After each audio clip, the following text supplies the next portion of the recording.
notre web émission pour le 6 décembre 2019. Mon nom est Amy Halbrook et voici Christiane Debré. Bonjour. Bienvenue à notre web émission. Notre web émission d'aujourd'hui sera consacrée à une discussion de certaines questions liées au suicide assisté et à l'euthanasie. Nous sommes de toujours vivants, not dead yet. J'aimerais demander à chaque personne de se présenter. Commençons avec Taylor. Bonjour tout le monde, je suis Taylor Hyatt, je suis l'analyste politique et la coordinatrice de sensibilisation de Toujours Vivant Not Dead Yet. Et désolée, je suis anglophone, donc ma français c'est très imparfait. Merci beaucoup pour votre patience. Alors, bonjour à tous. Mon nom est Christian Debré. Et pour introduire Jonathan. OK, bon. Alors, Jonathan Marchand, s'il vous plaît, peux-tu te présenter? Oui, merci. Mon nom, c'est Jonathan Marchand. Je suis un activiste directement concerné par la question de l'euthanasie. Je suis aussi président de Coop Assis, qui est la coopérative québécoise pour la vie autonome. On essaie de mettre sur pied un programme d'assistance personnelle autodirigée pour les personnes handicapées au Québec. Grosse tâche. Oui. Oui. Oui. Alors, Manon Cordeau, s'il vous plaît. Bonjour, je suis Manon Cordeau. Je suis la sténographe qui va faire le sous-titrage aujourd'hui. Merci. Merci beaucoup. TVNDY est un organisme non religieux pour et par des personnes en situation d'handicap et nos alliés. Nous croyons que le choix de mourir n'est pas libre tant que les personnes âgées, malades et handicapées n'ont pas de choix libre de où et comment ils vivent, et cela doit changer. Comme nous l'avons indiqué dans notre invitation, nos objectifs pour cette réunion sont les suivants.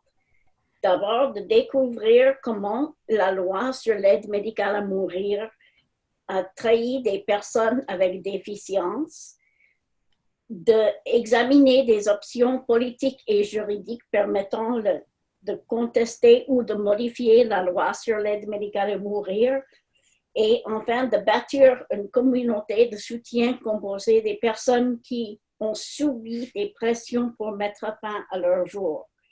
Nous commencerons par donner quelques études de cas et parlerons d'euthanasie au Québec. Nous passerons ensuite à l'esquisse d'options politiques et juridiques et enfin à la façon de nous soutenir mutuellement. Nous inviterons des commentaires et des questions au fur et à mesure. Quelqu'un a-t-il quelque chose à ajouter ou à suggérer? Non, ça va. OK. Bon, je vais donner le texte à Christian pour commencer. Alors, comment la loi sur l'aide médicale à mourir trahit-elle les personnes avec déficience, dont nous sommes probablement tous partis? Oui. Nous sommes préoccupés par trois tendances que nous avons observées dans l'application concrète de la loi sur l'aide médicale à mourir. Les personnes sont confrontées à des pressions sociales et économiques pour demander l'euthanasie. Ça, c'était la première. La seconde, c'est des personnes non admissibles sont euthanasiées. Et la troisième est les garanties ne sont pas respectées. Commençons par la première. Des nouvelles et des études de cas. Voici quelques exemples des problèmes avec le processus d'aide médicale à mourir. En août, nous avons parlé de la mort de Sean Taggart, un homme atteint de SLA qui avait besoin d'un soutien 24 heures sur 24 pour vivre de manière autonome. Les autorités de santé de la Colombie-Britannique ne donnaient que 20 heures par jour et lui ont suggéré de s'installer dans un établissement éloigné de sa famille, et c'est peu dire. Il a décidé que la mort était préférable aux limites de la vie en établissement et a été euthanasié en août. Second cas, Alan Nichols a été hospitalisé en juin après que plusieurs bouleversements de sa vie l'ont amené à ne plus s'occuper de lui-même. À l'hôpital, il a fait une demande d'euthanasie qui a été approuvée et il est décédé en juillet de cette année. La famille de M. Nichols essaie de savoir comment il pourrait être considéré comme éligible à l'aide médicale à mourir sans, et je cite, sans problème de santé grave et irrémédiable, mais avec des antécédents de dépression non traités. De plus, nous avons récemment discuté de 3 études de cas fournies par le docteur David D'Souza. Alors, les 3 cas que ce docteur-là a soulevés, puis on voudrait bien mettre sur point que ce docteur-là effectue des aides médicales à mourir, OK? Dans la région de Toronto. Non, il est médecin en soins palliatifs. Oui, mais il en effectue. Est-ce que je sache? Non? Non. Non, désolé. Je m'excuse bien. La famille de Janice a demandé au docteur D'Souza de l'euthanasier lorsqu'il lui a rendu visite dans une maison de retraite. La démence avait affecté sa capacité à communiquer et à reconnaître ses proches. La famille lui a montré un testament de 10 ans en tant que preuve qu'elle ne voulait pas vivre avec de graves déficits cognitifs. Le docteur D'Souza a dit à la famille que Janice n'était pas éligible à l'euthanasie car elle devait en faire la demande elle-même, pas sa famille. Oui. Et qu'elle n'était pas compétente à donner son consentement lorsque l'euthanasie était administrée. Eddie, le deuxième cas du docteur D'Souza, voulait être euthanasié comme moyen de soulager ses souffrances après avoir décidé d'arrêter la dialyse. Une fois que le docteur D'Souza a pris les dispositions pour des soins palliatifs, Eddie est décédé paisiblement et confortablement de cause naturelle. Troisième cas, Jim voulait être euthanasié après avoir découvert que son abdomen était dur, mais sans diagnostic précis. Après que le docteur D'Souza l'ait encouragé à demander d'autres tests et consultations afin de recevoir un diagnostic certain, ce qu'il a refusé. Il a été jugé admissible par l'équipe de l'aide médicale à mourir de son hôpital local. Lors d'une dernière réunion, le docteur D'Souza a retrouvé Jim et sa famille en train de se préparer au grand événement, sa mort par euthanasie. Quelqu'un voudrait-il faire un commentaire? Non, ça va, mais bon, ça c'est, oui, c'est des exemples, mais moi, dans les dernières années, c'est ça, j'ai parlé à des gens aussi qui sont disparus comme ça, sans laisser trace. Puis c'est quelque chose qui est commun. Moi, je pense dans la communauté des personnes handicapées au Québec. Souvent, on a tendance à disparaître comme ça. Puis on fait face à la dépression pour mettre fin à nos jours. Puis ça, c'est pas nouveau. Ça a toujours été comme ça. Ça dure depuis des décennies, depuis toujours. Moi, je suis moi-même en dépression. Et ça s'est passé en 2010, bien avant l'aide médicale à mourir. Donc, pour moi, c'est une question de culture. La culture médicale, favorise l'euthanasie au Québec. OK. Oui. Un résumé des données du Québec. Qu'est-ce qui se passe au Québec? Bien que les rapports provisoires sur la loi fédérale sur l'aide médicale à mourir offrent peu de détails, la Commission des soins de fin de vie au Québec a publié 4 rapports annuels et un résumé de l'euthanasie dans cette province depuis le début de la pratique le 10 décembre 2015. Alors, voir notre couverture du premier rapport, du deuxième rapport, du troisième rapport, etc. On a les liens dans le texte. Tous les liens qui vont avec. Okay? Les rapports du Québec ont fourni certaines informations, mais ils contiennent des incohérences et manque de détails importants. Oui. Il est aussi important de savoir que le Québec dispose d'une procédure permettant de vérifier le recoupement des déclarations d'euthanasie par les médecins avec les déclarations d'institution. Cela n'existe pas dans le système de surveillance fédéral. Ça, c'est une chose très importante à noter parce que les rapports fédéraux vont sortir dès mars l'année prochaine, mais ça, il n'y aura aucune façon d'assurer que les euthanasies qui sont faites seront documentées. Oui, c'est même pas sûr que le total soit bon. Oui. Au Québec, 2909 euthanasies ont été signalées depuis décembre 2015, tandis que 2947 sédations palliatives continues ont été documentées. Alors, ça fait pratiquement le double, hein? Ça fait 5800 morts. La commission a enregistré 15 euthanasies de personnes non éligibles. C'est la commission qui l'a détecté. Il y a 15 personnes non éligibles qui ont été tuées. Oui. Dans 60... Ça, c'est ce qu'ils admettent. Oui. Puis il faut se dire que la commission est très pro-euthanasie. Oui. Alors, ils ont tendance à passer les choses facilement. Dans 64 cas, la commission a déterminé que les garanties n'étaient pas respectées. Oui. Les garanties ne sont pas respectées, mais ce n'est pas des cas qui sont je ne comprends pas, ça devrait être 64 aussi à l'autre, parce que comme ils n'ont pas été respectés, en tous les cas. Mais ça inclut, par exemple, les 2 cas où le médecin a rencontré la personne pour la première fois le jour de l'euthanasie. Oui. Okay. Parmi les formulaires de déclaration soumis à la commission, 84 sont arrivés plus de 6 mois après l'administration de l'euthanasie. Oui.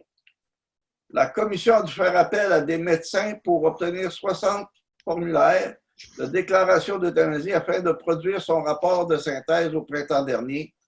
11 déclarations n'ont jamais été produites. La première fois que j'ai lu ça et quand j'ai fait notre reportage sur le rapport de synthèse, je n'ai pas tout à fait compris ça. Et c'était l'autre jour quand je faisais une petite révision sur notre texte d'aujourd'hui que j'ai constaté 2 notes de bas de page dans le rapport de synthèse qui notaient que 11 déclarations des médecins n'étaient jamais fournies. Oh, mon Dieu! Ils admettent ça, mais ils ne disent rien. Ils ne disent rien à propos de ça. OK. Et l'enquête s'arrête là parce que, oui. Rapport par rapport, il n'y a aucune dent à la loi. Alors. Oui. On note qu'il y a 11 rapports qui ne sont pas rentrés. Le rapport de synthèse mentionne environ 20, j'ai bien dit environ, 20 euthanasies qui n'ont pas été signalées par les médecins ou les établissements, mais qui ont été révélées à la suite des vérifications effectuées par des établissements. Les cas d'euthanasie ont été identifiés dans les dossiers de la pharmacie. Ça veut dire que même le système de surveillance qui a ce processus de vérification ne marche pas tout le temps non plus. OK, c'est pas une surveillance à toute épreuve. Oui. Le nombre de... Pourtant, on joue avec la vie et la mort des personnes. Oui. Okay. Oui. Le nombre... Environ 20 personnes. Oh, seulement environ. Perdu. On a perdu 1 ou 2 dans la route, c'est pas grave.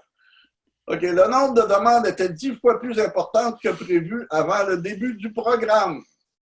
65 % ont été prouvés et euthanasiés. Le délai moyen entre la signature de la demande et l'administration de l'euthanasie était de 12 jours. 40 % des euthanasies ont été produites dans les 10 jours suivant la demande. J'ai bien dit dans les 10 jours. Alors, oui. l'histoire des 10 jours d'attente, oui. 40 % ça fait un peu lourd. Hein, oui.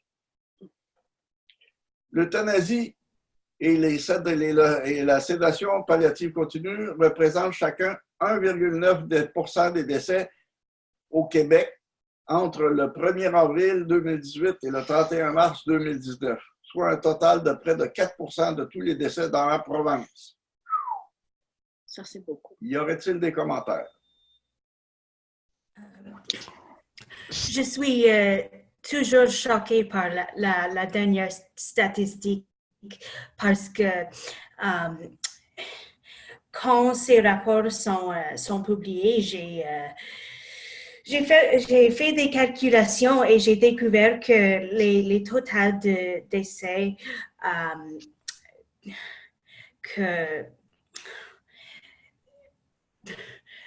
that Belgium reached 9 ans après la légalisation de l'euthanasie, Québec a fait juste 2, 3, 4 années après la légalisation. Je m'excuse. Dans le niveau que la Belgique a atteint après 9 ans, le Québec a atteint ce niveau après 4 ans. Oui. C'est une accélération assez importante. Oui. Le formulaire de collecte de données. L'été dernier, nous avons mis au point un formulaire de collecte de données pour enregistrer les récits de manière plus organisée, afin de nous préparer à l'examen quinquennal de la loi canadienne sur l'euthanasie, qui devait commencer en juin prochain. Depuis lors, bien sûr, la décision Truchon signifie que le Parlement modifiera la loi sur l'aide médicale à mourir avant cette date et que l'étude pourrait être reportée à une date indéterminée. Alors, le peu de surveillance qu'on aurait pu avoir, ben, il n'y en aura plus du tout. Oui. Outre les problèmes liés au programme d'aide médicale à mourir, nous regardons aussi les pratiques de fin de vie connexes, telles que la sédation palliative continue, le refus de fournir les soins médicaux nécessaires et les jugements précipités selon lesquels les soins continus sont futiles. Et quand on dit les soins médicaux, ça inclut de nourriture et d'hydration par intraveineuse. D'autres commentaires? Oui. Non? OK. OK. Des options politiques et juridiques. Comme vous le savez, un juge de la Cour supérieure du Québec a déclaré inconstitutionnel le critère d'admissibilité que la mort naturelle doit être raisonnablement prévisible en septembre. Depuis, le procureur général n'a pas porté en appel la décision Truchon. Le Parlement doit agir avant le 11 mars 2020 pour modifier le statut fédéral sur l'aide médicale à mourir. L'exigence dans la loi québécoise que la personne doit être en fin de vie a également été annulée et le gouvernement provincial a déjà annoncé un engagement pour élargir l'admissibilité. Oui, ils ont produit un rapport de 173 pages, tout pour justifier de permettre des gens qui ont la démence d'avoir l'euthanasie, même s'ils ne sont pas compétents au moment de l'administration de l'euthanasie. Oui. Le Conseil des Canadiens avec déficience, le CCD, et l'Association canadienne pour l'intégration communautaire, l'ORCIC, collaborent avec l'équipe du procureur général, le ministre de l'Inclusion des personnes avec déficience, Carla Caltro, et le ministre de la Santé sur différentes approches. Parmi les idées envisagées, alors là, il y en a quelques-unes. Alors, ça serait de préserver le critère de fin de vie, malgré le jugement, comme moyen de protéger le droit égal de vivre dans la dignité et le respect. La deuxième voie qui a été engagée, regardée, c'est définir les pressions externes pour inclure les facteurs socio-économiques et autres qui mènent à la vulnérabilité. Autrement dit, on regarde à côté, qu'est-ce qui se passe? Oui. Intégrer, le troisième, c'est intégrer la norme sur la protection de la personne vulnérable dans un processus de détermination de la capacité plus formelle. Et quand le projet de loi C14 était adopté, le ACIC a proposé une norme de protection des personnes vulnérables et ont essayé de le faire intégrer dans le projet de loi, mais ça n'a pas réussi. Et au lieu de ça, ils ont adopté le critère que la mort naturelle doit être raisonnablement prévisible. Donc, maintenant que ce critère est enlevé de la loi, on n'a rien, strictement rien. Parce qu'il faut se rappeler que c'était la seule protection qu'on avait. Et là, on n'a plus de protection. Et ce qui aurait pu être une deuxième protection n'a pas été adopté. Oui. Alors, est-ce qu'ils vont se mettre à adopter la deuxième protection à la place de la première? On verra bien. Oui. Parallèlement, le Parlement de l'Assemblée nationale du Québec subisse beaucoup de pression de la part des activistes favorables à l'euthanasie pour élargir les critères d'éligibilité, notamment aux et acquis aux enfants de moins de 18 ans, aux personnes de démence, atteintes de démence par des directives anticipées, c'est la fameuse directive anticipée, et aux personnes qui veulent l'euthanasie pour des raisons psychologiques. Est-ce qu'il y a des commentaires? Mais ça représenterait combien, quel pourcentage de la population?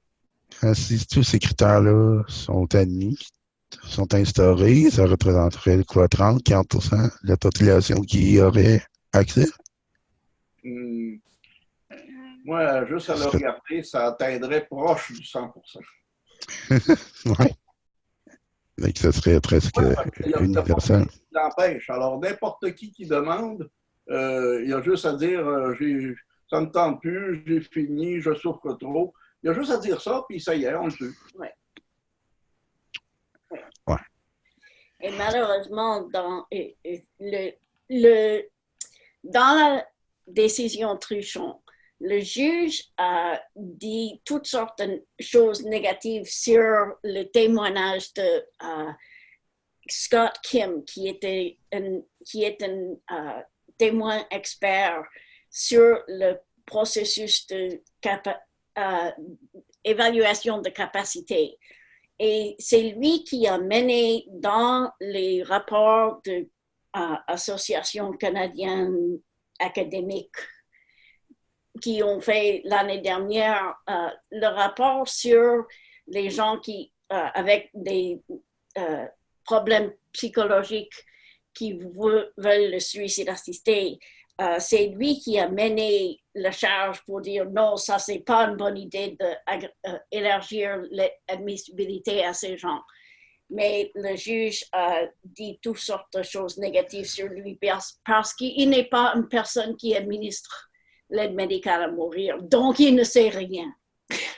Oui, il faut déjà administrer l'aide médicale à mourir pour être un témoin contre l'aide médicale à mourir. Ouais. Ça ne va pas dans la tête. Oui, puis il y a déjà un biais, je veux dire, les médecins, en tout cas le collège des médecins est en faveur de ça, donc je veux dire, ils ont un parti pris dans cette question-là. Ouais. En tout cas, c'est... Il faut faire attention, quand on parle des médecins, on parle de tous les médecins, les podiatres, les chirurgiens esthétiques, etc. C'est des médecins, par la loi, ils ont le droit à l'aide médicale à mourir, à effectuer l'aide médicale à mourir. Et quand on vote pour tous les médecins. Tandis que les seuls médecins qui sont vraiment compétents sur l'aide médicale à mourir, c'est les gens qui font des soins palliatifs. Et par contre, on ne les écoute pas. Pourtant, ils sont au moins 80% contre. On ne les écoute pas. OK. Alors, sur le plan juridique, des actions en justice sont en cours. Roger Foley a intenté une action en justice contre le gouvernement de l'Ontario et d'autres personnes lorsqu'il s'est vu refuser des services d'assistance personnelle autogérés. Ça serait plutôt votre monsieur. A été mis en danger par la négligence des préposés des agences de santé à domicile et s'est fait offrir l'euthanasie et a été harcelé par le personnel de l'hôpital. M. Foley a également déposé une plainte en vertu de la Convention des Nations unies relative aux droits des personnes handicapées qui a conduit à une réunion avec le rapporteur spécial en avril de cette année. Et on a des liens dans notre texte pour l'information sur ça. Dans une affaire connexe, le résident des CHSLD du Québec a mené par Daniel Pilote, on a intenté un recours collectif contre des conditions dangereuses et inhumaines dans des établissements de soins de longue durée. C'est quelque chose qu'on a vu dans les journaux mur à mur. Nous avons entendu parler d'autres causes d'action possibles. Alors, dans les cas qui pourraient devenir des causes, une déclaration de mort injustifiée présentée par la famille d'Alan Nichols, une demande d'accès aux soins palliatifs présentée par Ing Wong Ward et son mari, et une demande d'accès à des services d'assistance personnelle autogérés de Heidi Jans. Oui.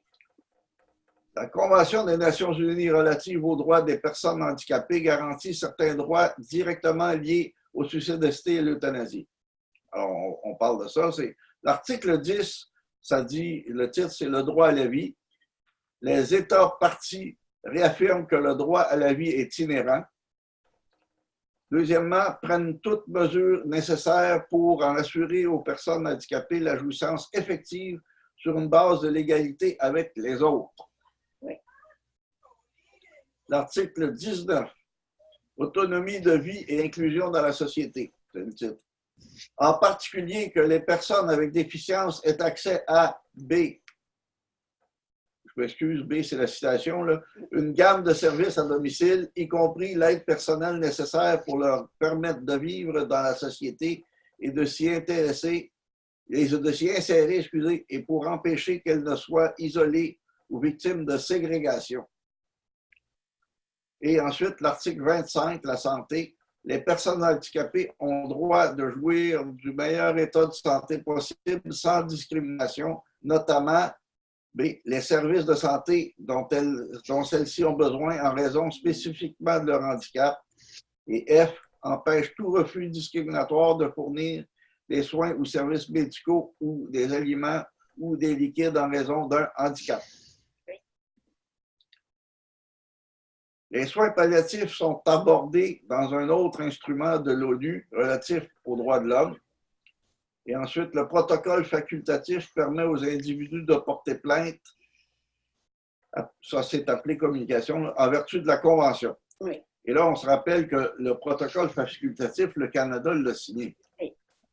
Le Canada a signé tout. Oui, mais on ne le respecte pas. Non. Des commentaires?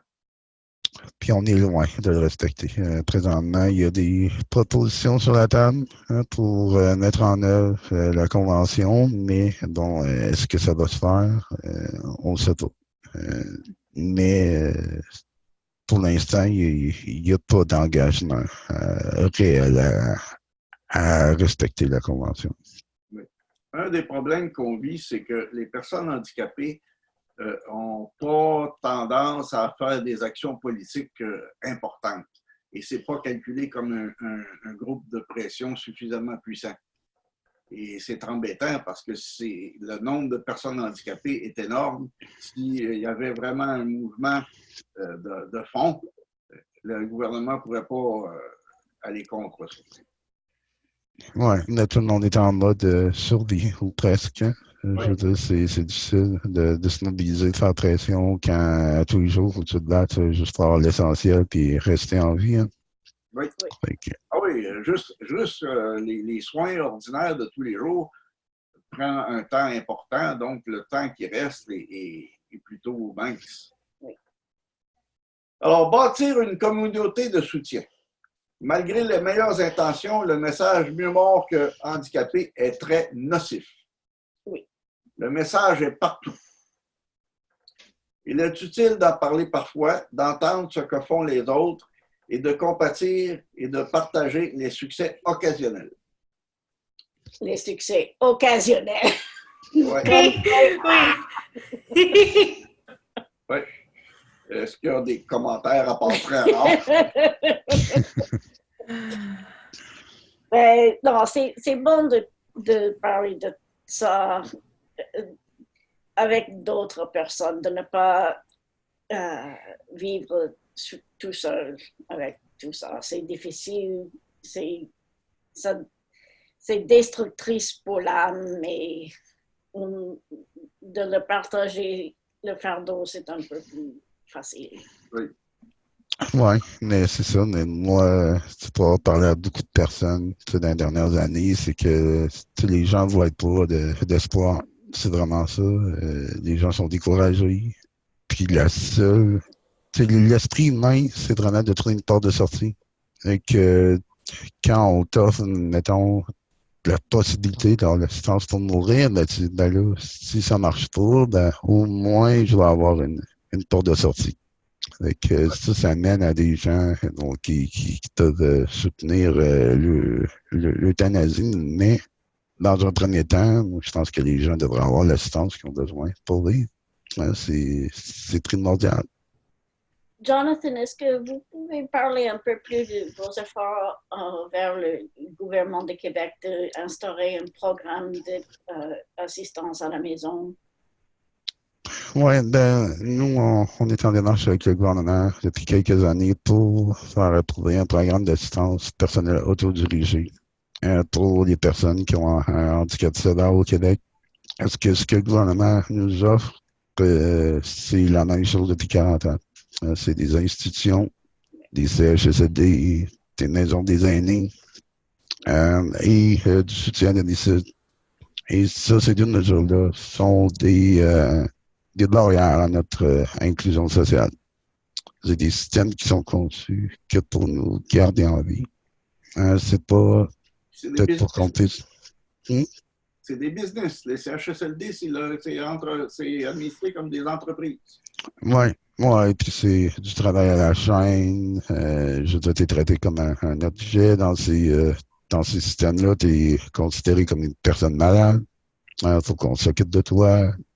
Faut qu'on décide à ta place. Tu perds ta liberté. Tu perds même ta citoyenneté. Donc, c'est des systèmes de ségrégation. Et nous, on veut mettre en place une troisième façon de faire les choses. Un choix de plus pour les gens, c'est l'assistance personnelle. Et ça se fait déjà depuis 45 ans ailleurs dans le monde. Et au Québec, il est grand temps qu'on l'aille. Et justement, avec la question de l'euthanasie, de la médicale à mourir, on pense que c'est la moindre des choses qu'on aille cette option-là. Et on veut commencer par un projet pilote, comme ça s'est fait ailleurs au Canada et ailleurs dans le monde, pour éventuellement mettre en place un programme complet. Donc, on remet en question le système actuel. Donc, pour le gouvernement, on comprend, c'est peut-être inconfortable, mais on a vraiment besoin de cette option-là parce qu'on veut vraiment pouvoir contribuer et participer à la société comme tous les autres citoyens. Et avec le système actuel, c'est juste pas possible. D'après ce que je comprends, est-ce que je peux t'appeler Jonathan? Moi, il n'y a pas de problème. D'après ce que je comprends, Jonathan, ton action et la nôtre sont vraiment alignés dans les mêmes coches. On s'en va aux mêmes endroits avec une nuance. Nous, on s'en va plutôt contre le suicide assisté et l'euthanasie, qui est notre cheval de bataille de tous les jours. Par contre, l'assistance personnelle, c'est quelque chose qu'on défend depuis tout le temps, depuis qu'on existe. Toi, ton cheval de bataille principal, c'est justement l'assistance personnelle, autogérée. Et puis, parce que tu connais les effets de ce que ça fait, automatiquement, tu deviens, à ce que je comprends, tu deviens contre le suicide assisté et l'euthanasie sans avoir de porte de sortie autre. C'est ça, parce que les promoteurs de l'euthanasie parlent tout le temps d'autodétermination, parlent de choix, d'avoir le contrôle sur sa mort. Mais on n'a même pas le contrôle sur nos vies, présentement. Donc, je veux dire, il y a une hypocrisie là-dedans. Et moi, personnellement, avoir l'État, le moins que l'État est impliqué dans ma vie, le mieux que c'est. Là, présentement, je suis dans un CHSLD. C'est l'État qui gère ma vie, de A à Z, minute par minute. C'est les gestionnaires, les fonctionnaires, les infirmières qui disent qu'est-ce que je peux et peux pas faire de ma vie. Et pour moi, je dois être libre, tout simplement. Puis c'est pas l'État qui devrait me dire comment que je vais vivre, comment que je vais mourir. Donc, c'est tout simplement d'avoir les ressources financières pour pouvoir gérer moi-même mes services et pouvoir vivre comme tout le monde. Hein? Donc, puis le suicide. Oui. Pas la résistance de l'État parce que surtout que ça coûte moins cher donner cette liberté-là aux personnes que de les mettre dans une institution. Oui, il y a des questions financières, ça c'est reconnu, c'est vrai, ça coûte moins cher, mais ça prend un gouvernement qui a la volonté politique de changer les choses. Hein, parce qu'il y a de la réglementation à changer, il y a un engagement à prendre, puis on n'est pas certain que le gouvernement est prêt à faire ça. Eux sont vraiment engagés dans les mêmes choses qu'on fait depuis 40 ans au Québec. les institutions, le soutien à domicile, des demi-mesures qui ne fonctionnent pas. Là. Je crois qu'il y a un indice dans le fait que le Québec a adopté une loi qui permet que l'euthanasie, pas le suicide assisté. Et ça indique que le Québec pense que l'État, c'est mieux que la personne, ce que la personne a besoin. Et aussi au Québec, l'État a bâti un milieu associatif des services sociaux et de tout, qui est une grande partie de son identité comme société. Et n'importe quoi qui menace ce système, qui dit les personnes savent mieux que les professionnels de ce qu'ils ont besoin, ça, c'est une grande menace pour la société. Et il y a beaucoup de résistance, pas juste dans les bureaucrates, mais les syndicats, parce que ça, si une personne embauche son propre préposé et forme la personne et la personne n'est pas formée par une agence ou quoi que ce soit. Oui, oui. Si la personne embauche ses propres préposés, où est le syndicat dans cette équation? Ouais. Donc, c'est une diminution de puissance. Oui. Oui. OK. Merci beaucoup, Jonathan, pour votre participation. J'avais attendu Lisa D'Amico, mais elle n'est pas apparue. OK, c'est bien. Si vous voulez plus d'informations sur des sujets qu'on discute ici, vous pouvez visiter notre page Facebook à facebook.com/toujours vivant notre diète, tout en seul mot. Visitez notre site web à tvndy.ca. Envoyez-nous un courriel à info@tv-ndy.ca ou vous pouvez nous suivre sur Twitter, @tvndy. Merci à Christiane de nous aider. Avant de dire au revoir, Jonathan, il y a tellement de symbiose entre nos deux mouvements qu'on devrait peut-être se faire des efforts pour être plus souvent en communication. Oui. Puis en général au Québec aussi. Je veux dire, c'est une question qui devrait concerner tout le monde, toutes les personnes handicapées. Je veux dire, c'est une menace à notre existence même. La communauté des personnes handicapées est extrêmement petite au Québec.